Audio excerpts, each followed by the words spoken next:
Engineer ka, hindi mo alam na may ghost project. Nakikipagsabuatan upang kunin ang pondo ng bayan. Na naglilinis ng mga putik at basura na naiwan dito.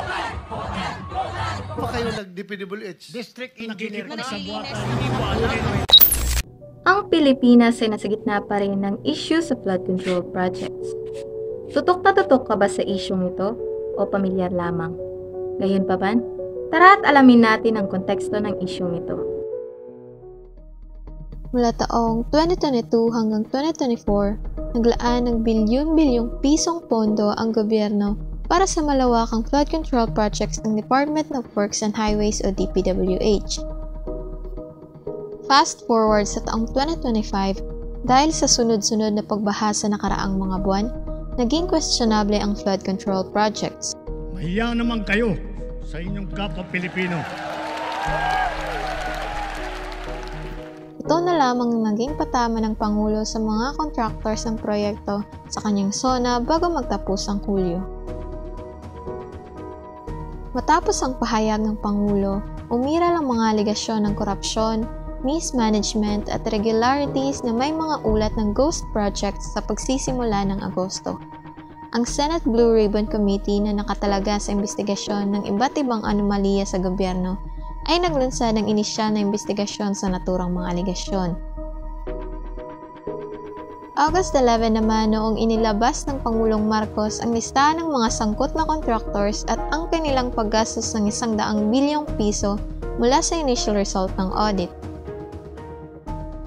Setyembre naman noong pinasimula ng Commission on Audit o COA ang performance audit o ang pagsusuri sa pagiging epektibo, kahusayan at ekonomiya ng nasabing proyekto.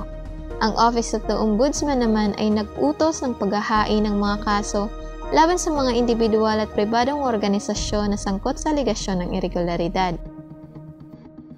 Unang araw ng Setyembre, inihayag ni DPWH Secretary Vince Dizon ang pagbibitiw ng mga Undersecretary, Assistant Secretary, Division Head, at District Engineer ng DPWH upang mapigilan ang korupsyon. Itinatag ni Pangulong Bongbong Marcos noong Setyembre 11 ang Independent Commission for Infrastructure o ICI upang imbestigahan ang irregularities sa mga proyekto sa flood control at iba pang pambansang infrastruktura. Noong September 18 naman nakilala ng COA ang 4 na flood control projects na nagkakahalaga ng 389.6 million pesos na may mga hinihinalang anomalya. Sa kasalukuyan, patuloy pa rin ang mga protesta ng iba't ibang grupo habang humihingi ng pananagutan at transparensiya mula sa gobyernong sa ngayon ay nagsasaayos ng budget at nag-anunsyo ng planong muling ilalaan sa ibang prioridad ang pondong mula sa nasabing proyekto.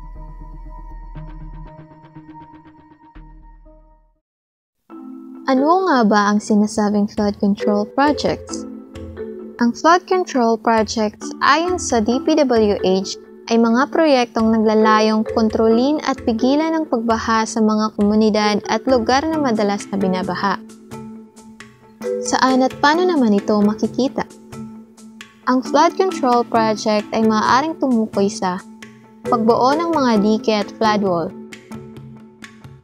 pagpapalawak at pagpapaganda ng mga ilog at sapa, pagbuo ng mga drainage system, pag-install ng mga pumping station, pagpapatayo ng mga floodgate, at pagpapatupad ng mga hakbang upang maiwasan ang pagbaha at pagguho ng lupa.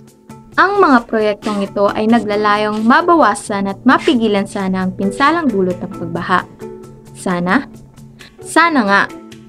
Dahil sa aligasyon ng korupsyon, substandard na construction at hindi maayos na implementasyon, kasalukuyang nakararanas ng matinding kontrobersiya ang proyekto. Ayon sa pinakahuling datos, mahigit 545 billion pesos ang nailaan para sa mga proyekto sa flood control project mula 2022 hanggang 2025. Ngunit, marami sa mga ito ay hindi nakamit ang kanilang mga layunin. Bilang mga mamamayan na sana ay nakikinabang sa mahigit 60% ng pondo mula sa proyekto, tayo ay may karapatang makibahagi, magsalita at magbahagi ng mga opinyon at hinaing. Huwag matakot magsumbong sa anumang mga anomalya sa inyong lugar. Tumulong sa pagpapalaganap ng impormasyong mula sa mga mapagkakatiwalaang sources. At makiisa at suportahan ang hakbang sa pagsasaayos ng issue. Hi, ako si Mariel. Bilang DevCom student, sana naman ay nagawa ko ang papel kong magsaliksik, maging tagapagbalita, at maging bahagi sa simula ng pagbabago. Kailan pang pagbabago kung hindi sisimulan? Kaya tara at maging solusyon ng bayan.